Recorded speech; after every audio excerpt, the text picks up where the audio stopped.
This week at Starbase, Giga Bay construction continues. Teams are hard at work on the tank farm and supporting hardware. The Pad 1 rebuild continues to move forward, and Ship 40 performs its first static fire test. How'd the static fire go? And what's next for Ship 40?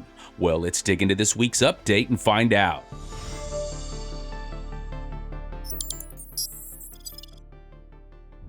Booster 21, currently scheduled to fly on Flight 14, is entering the final stages of assembly. The booster's forward dome section, complete with its hot staging adapter, was brought into Mega Bay 1. The final ring section of the methane tank followed a few days later, somewhat hidden behind the swiftly growing Texas grass. The booster's primary structure will soon be completed and will head to the Massey Outpost for cryo-proof testing in the near future.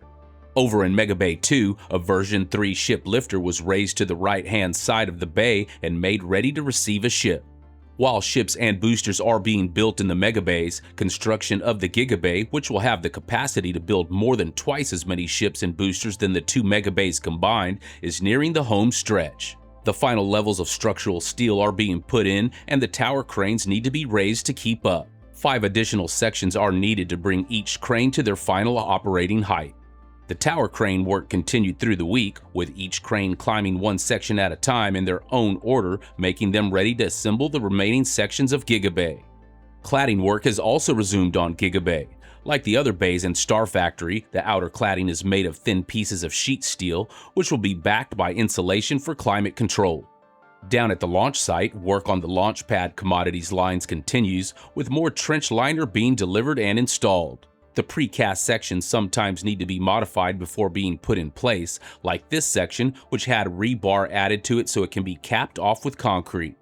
Amid the complex infrastructure needed for handling cryogenic fluids, more ordinary concerns like managing rainwater have to be addressed. Deliveries of corrugated drain pipe have arrived to handle drainage at the tanker truck cryo offload area. As the new pipes go in, the old pipes must come out. Older cryo lines were excavated and taken away. With the old stuff out, the new stuff went in. The trench liners were installed at the cryo offload area while concrete was poured around it. A pair of valve skids were also brought in to manage and control the flow of the commodities around the complex.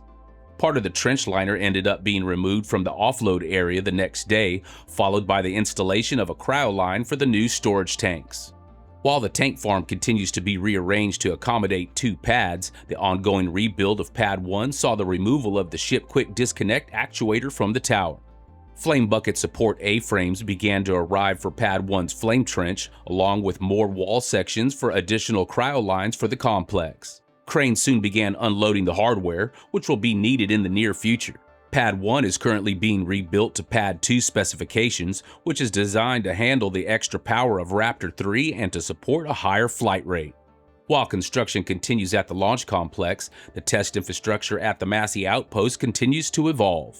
The ship forward section test cage is being modified with heavy structural reinforcement. It's not quite clear what they're planning to do with the cage, but we'll be keeping an eye out and letting you know.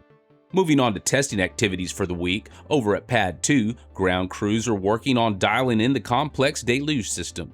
Priming pulses have been added to the test roster, possibly purging gases from the pipes to ensure they're filled with water or aiding in the calibration of the system before it's brought up to full power.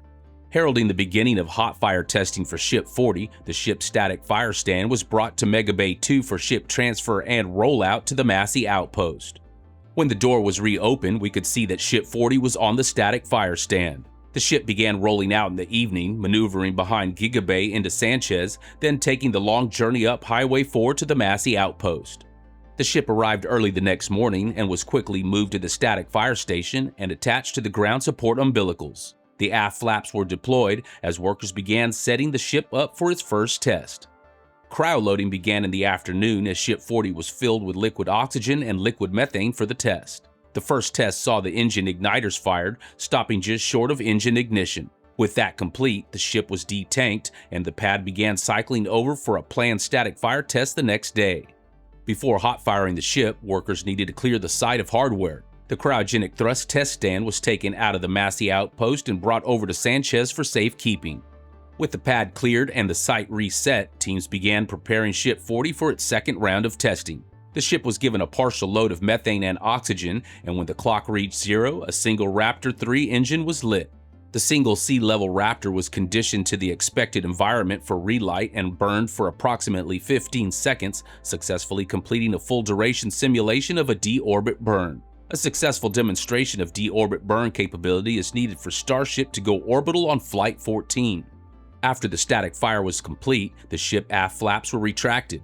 Perhaps somewhat unexpectedly, instead of beginning preparations for a 6-engine static fire, Ship 40 was moved away from the static fire test stand area and began to head back to the build site.